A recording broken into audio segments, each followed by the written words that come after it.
किन चीज़ों से नहीं टूटता? तो भूल कर खाने पीने से रोज़ा नहीं टूटता है। ठीक है। तेल सुरमा लगाया तो रोज़ा नहीं टूटता, चाहे उसका मज़ा गले में मालूम हो, हलक में मालूम हो, है।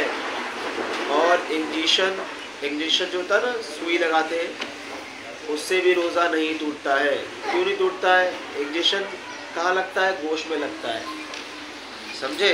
तो इस वजह से वो रोज़ा उससे भी नहीं टूटता है। और खून निकलवाने या कहीं ज़ख्म हो जाने से रोज़ा नहीं टूटता। हाँ, रोज़े की हालत में खून नहीं निकलवाना चाहिए कि रोज़े की हालत में ऐसा काम मकरूह है जिससे कमज़ोरी आए।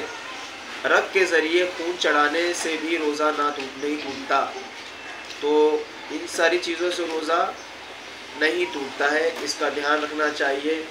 ऐसे ही बहुत मरीज़ होते हैं जिनको दवा जो है इंजेक्शन के ज़रिए लेना पड़ती है और रोज़े की हालत में वो खा नहीं सकते, तो वो इंजेक्शन से दवा ले सकते हैं। तो जैसे शुगर के मरीज़ हैं, तो शुगर के मरीज़ भी चाहे तो इंजेक्शन से दवा ले सकते हैं, रोज़ा वो भी रख सकते हैं। कोई भी बीमारी हो तो इतनी बीमारी होना चाहिए जिससे जान जाने का खतरा हो, या उसका तजर्बा हो पहले कि मैं ऐसा बीमार हुआ था तो आगे बीमारी ज़्यादा बढ़ गई थी, मैं सीरियस हो गया था। ठीक है, तो उसका एक तजर्बा होना चाहिए, उसको मालूम होना चाहिए कि इस तरीके से हुआ था तो ऐसा आगे जाके मैं परेशानी में आ गया था। या इतनी प्यास लगी कि प्यास को बर्दाश्त नहीं करेगा और क्या हो जाएगा, परेशानी में मुब्तला हो जाएगा और उसकी जान जाने का खतरा है प्यास की वजह से। या इतनी ज़ोर से भूख लगी कि अब वो रह नहीं पा रहा है। ये वजह है, हाँ वजह है। तो इन वजूहात की वजह से इंसान रोज़ा जो है तोड़ सकता है, मगर रोज़ा नहीं टूटता, मैं वो बता रहा हूँ। तो रोज़ा किन चीज़ों से नहीं टूटता है?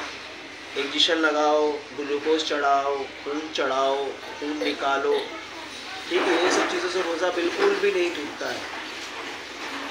बाज़ लोग छोटी छोटी बीमारी की वजह से तो रोज़ा छोड़ देते हैं, तो इनका छोड़ना दुरुस्त नहीं है, ठीक है ना।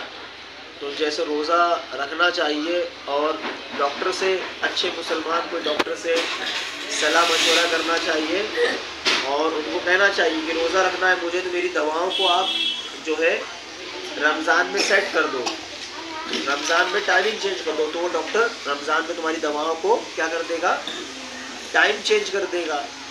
जो तुमको 10 बजे बाद खाना नाश्ते बाद, वो तुमको फजर से पहले कह देगा, सहरी के बाद।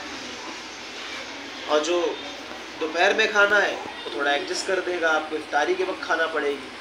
तो सिस्टम बनाओगे तो बनता है, नहीं बनाओगे आप सोचोगे मुझे दवा खाना पड़ती है, तो ऐसा नहीं चलता है। बल्कि हर चीज़ के लिए कुछ ना कुछ क्या करते हैं, आइडिया लगाते हैं ना। तो इसमें भी लगाना चाहिए कि रोज़ा रखने से बीमारी नहीं आती है बल्कि बीमारी जाती है। बल्कि रोज़ा रखने से सेहत कम नहीं होती है, सेहत बढ़ जाती है, समझे। रोज़ा रखने से इंसान का शरीर है वो सही होता है।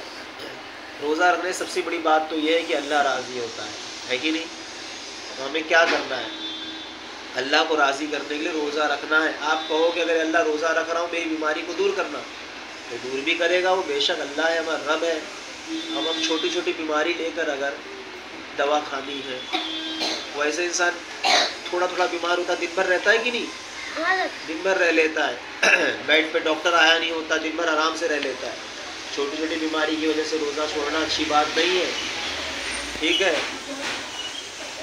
इसका ध्यान रखना चाहिए। तो रोज़ा जिन चीज़ों टूटता मैंने बताया उसका ध्यान रखना। अस्सलाम वालेकुम।